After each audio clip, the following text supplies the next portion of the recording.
Líder do grupo Wagner saiu ileso de revolta armada, mas outros opositores da Rússia nem sempre têm a mesma sorte. O governo de Vladimir Putin surpreendeu ao não punir com firmeza os atos de Gennady Prigozhin, chefe de grupo de mercenários que se rebelou contra o Ministério da Defesa do país. O líder da oposição russa, Alexei Navalny, é visto em uma tela por meio de um link de vídeo da colônia penal corretiva IK2 em Pokrov durante uma audiência para considerar um recurso contra sua sentença de prisão em Moscou, Rússia, 24 de maio de 2022, foto Reuters, Eugenia Novozenina, foto de arquivo. O líder mercenário Gennady Prigozhin comandou uma rebelião armada contra militares russos e saiu ileso. Outros, que apenas expressaram críticas contra o Kremlin, não tiveram a mesma sorte. Na terça-feira, dia 27, o principal órgão de segurança nacional da Rússia, o FSB, disse que havia encerrado a investigação criminal sobre a revolta da semana passada sem acusações contra Prigozhin ou qualquer outro participante, embora cerca de uma dezena de soldados russos tenham sido mortos nos confrontos. O Kremlin havia prometido não submeter Prigozhin a um processo criminal depois de entrar em um acordo para que ele interrompesse a insurreição e se retirasse para a vizinha Belarus. O acordo se deu apesar da promessa do presidente Vladimir Putin de punir o responsável pela rebelião.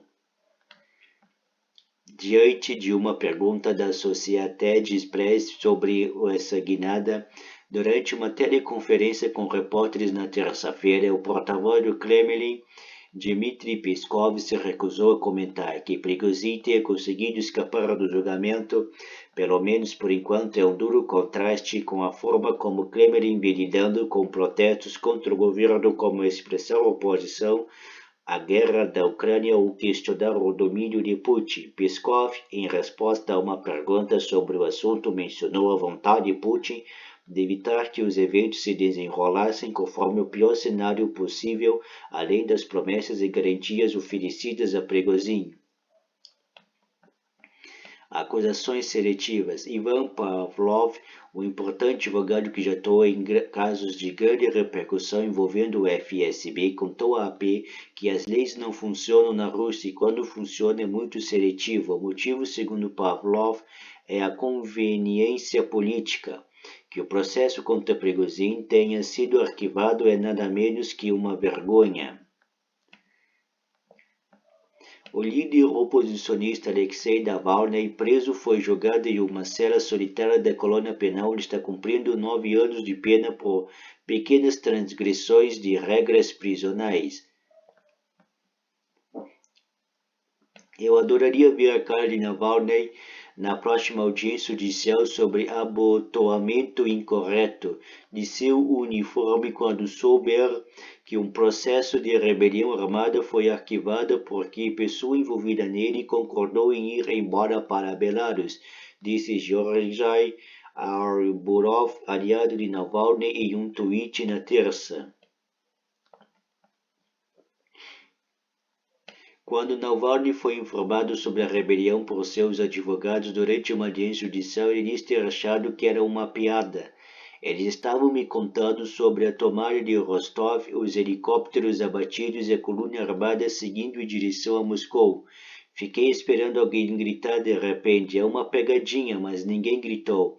Ninguém disse Navalny em uma publicação nas redes sociais. Por outro lado, Prigozhin tinha ligações de longa data com Putin e obteve lucrativos contratos de fornecimento para o Kremlin antes de fundar a empresa militar privada Wagner, que já enviou forças para a Síria, países africanos e a Ucrânia. Desacreditar o exército, espalhar publicamente informações falsas sobre o exército russo ou desacreditar a instituição se torna crime uma semana depois que o Kremlin enviou suas tropas para a Ucrânia em 24 de fevereiro de 2022. As autoridades usam a legislação para reprimir qualquer um que se manifeste contra a guerra ou se afaste da narrativa oficial. A repressão está se espalhando pela Rússia e as forças de segurança estão perseguindo tantos importantes figuras de oposição quanto cidadãos comuns. Ilya Yashin, político de oposição, foi condenado a 8 anos e meio de prisão por acusação de condenar as atrocidades cometidas por soldados russos no subúrbio de Bucha, em Kiev. Um colega do Conselho Municipal de Moscou, Alexei Gorinov, foi condenado a 7 anos pelas mesmas acusações. Em uma publicação feita no Facebook por sua equipe jurídica, Yashin comentou que Prigozhin esfregou a cara de toda a liderança militar do asfalto, capturou uma cidade e disparou contra aeronaves militares russas. Mas observou que ele mesmo, Gorinov e Evgeny Roisman, uma figura de oposição, ainda são os que desacreditam o exército. Claro, Sasha Iskoshelenko, uma artista de São Petersburgo, está sendo julgada por substituir pequenas etiquetas de preço em um supermercado por slogans contra a guerra. Ela passou mais de 1 ano em prisão preventiva e pode enfrentar até 10 anos de prisão se for condenada. Um pai solteiro da região de Tula, no sul de Moscou, foi condenado a 2 anos de prisão depois que sua filha adolescente fez uma pintura contra a guerra na escola. Segundo o OVD Info, o importante grupo russo de defesa de direitos que oferece assistência jurídica até o final de junho, das 603 pessoas estavam enfrentando acusações criminais por posicionamentos contrários à guerra. Muitas foram multadas por protestos contra a guerra que as autoridades consideram desacreditar o exército, inclusive aquelas que carregam pedaços de papel em branco ou em romance de Leon Tolstói, Guerra e Paz. Prigozhin, que por meses criticou publicamente a liderança militar com insultos cheios de palavrões das redes sociais, nunca enfrentou essas acusações. Vandalizar centros de alistamento. Prigozhin também admitiu que seus combatentes atingiram aeronaves militares russas durante a revolta, levando à morte das pessoas a bordo. Vários russos que arremessaram coquetéis Molotov ou tentaram de alguma forma incendiar o centro de alistamento militar como parte da expressão de sua indignação contra a guerra foram condenados a longas penas de prisão. Embora esses atos raramente tenham causado grandes danos, desde o início da guerra, a mídia russa noticiou pelo menos 77 tentativas de atear fogo em centros de alistamento. Muitas resultaram em condenações. A pena mais longa até agora, de 19 anos, foi dada a Roman Nazarev e Alexei Nureyev, acusados de atirar coquetéis Molotov contra um centro de alistamento da cidade de Bakhmut, na região de Chelyabinsk. O incêndio foi pequeno e ninguém se feriu, segundo as notícias.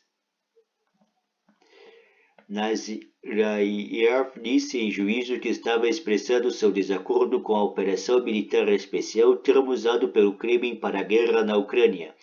Kirill Butalin, o encanador de uma cidade dos arredores de Moscou, recebeu pena de 13 anos. Ele foi acusado de vandalismo e incitação pública e atividade terrorista e ato terrorista após pintar uma bandeira ucraniana e escrever slogan contra a guerra na parede de um centro de alistamento, além de arremessar 2 coquetéis Molotov.